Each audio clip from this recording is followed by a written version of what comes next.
সেগুলোর নাম হলো মানুষ। যত সৃষ্টি আছে আল্লাহ তাআলা সমস্ত সৃষ্টির মধ্য থেকে সর্বোত্তম সৃষ্টির নাম হলো মানুষ। আমরা মানব জাতি। আবার এই মানব জাতির মধ্যে সর্বশ্রেষ্ঠ এবং সব থেকে সুন্দর যে মানুষ, যাকে আল্লাহ তাআলা সব থেকে বেশি সৌন্দর্য দান করছেন, তিনি হলেন আমাদের নবী জনাবে মুহাম্মদ রাসূলুল্লাহ সাল্লাল্লাহু আলাইহি ওয়াসাল্লাম। তাকে আল্লাহ তাআলা এত সৌন্দর্য দান করছেন যা পৃথিবীতে আর কাউকে এত পরিমাণ সৌন্দর্য দান করেন।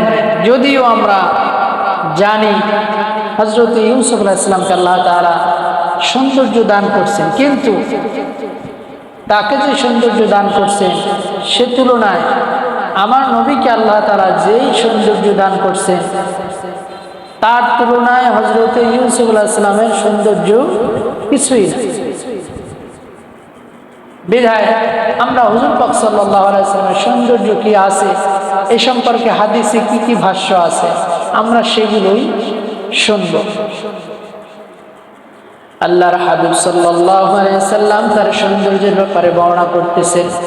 হযরতে হালিমাতুস সাদিয়া রাদিয়াল্লাহু তাআলা আনহা, তার দুধ মাতা, তিনি যখন তাকে কেবল দেখছিলেন, গত জুমাতে আমাদের আলোচনা ছিল এই জায়গাতে, তিনি যখন হযরতে নবী করিম সাল্লাল্লাহু আলাইহি ওয়াসাল্লামের চেহারা মোবারক দেখলেন, দেখার পরে তার কাছে মনে হইল, হায়, আমার টাকা পয়সা যদিও না হয়, যদিও কেবল তারা নাও দিতে পারে, তবুও আমার মন বলে আমি এই সন্তান ছাড়িয়ে কেবল আমি আমার এলাকায় রওনা করব না। এত সুন্দর চেহারা, সাইয়্যিদুল মুরসালিন, শফিউল মুজনাবিন, সরওয়ারে কায়নাত, রাহমাতুল লিল আলামিন আল্লাহর হাবিব সাল্লাল্লাহু আলাইহি সাল্লামকে আল্লাহ তাআলা এত সৌন্দর্য দান করলেন। তার দুধমাতা হালিমা, তিনি যখন তার চেহারা মোবারক দেখলেন, দেখার পরে তার হৃদয়ের ভিতরে একটি দয়ার কাজ করলো, একটি মায়া অনুভূত হলো, যে তার মনে চায় এই বাচ্চার মা যদিও তাকে কোনো কিছু নাও দেয়, যদি সামান্য কিছু যদি খাওয়ান পরন যদি দেয়, তদুপরি আমি বাচ্চাটাকে নিয়ে কেবল লালন পালন করতে চাই।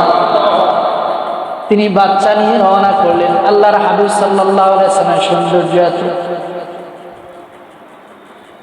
একদিন হযরতে আয়েশা রাদিয়াল্লাহু তাআলা আনহা তিনি বর্ণনা করতেছেন, আমি একদিন এভাবে করে আমি কেবল শেষ রাতের দিকে আমি সুই দ্বারা কাঁথা সেলাই করতেছি, কোনো একটা কিছু সেলাই করতেছিলাম। সেলাই করার সময় হঠাৎ করে আমার হাত থেকে সুইটা কেবল নিচের দিকে পড়ে যায়, আমি অন্ধকারের ভিতরে খুঁজিয়া পাইতেছি না।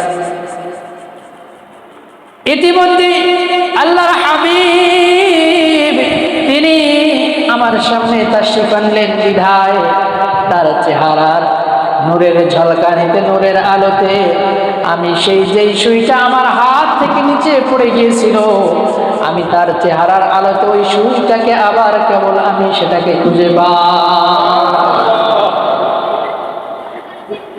হুজুর পাক সাল্লাল্লাহু আলাইহি ওয়াসাল্লাম তার চেহারার সৌন্দর্য হযরত জাবির ইবনে সামুরা রাদিয়াল্লাহু তাআলা আনহু তিনি বর্ণনা করেন,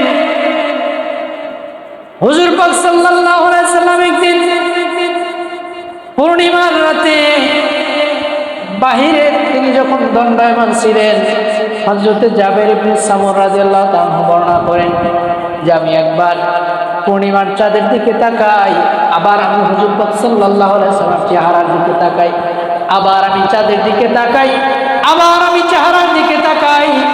আমি তফাৎ সৃষ্টি করতে চাইলাম যে আসলে কোনটা বেশি সুন্দর দেখা যায়।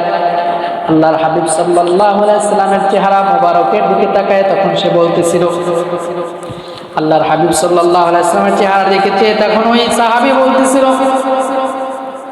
وعليه حلة حمراء فإذا أحسن عندي من القمر। আমি কেবল চাঁদের দিকে তাকালাম,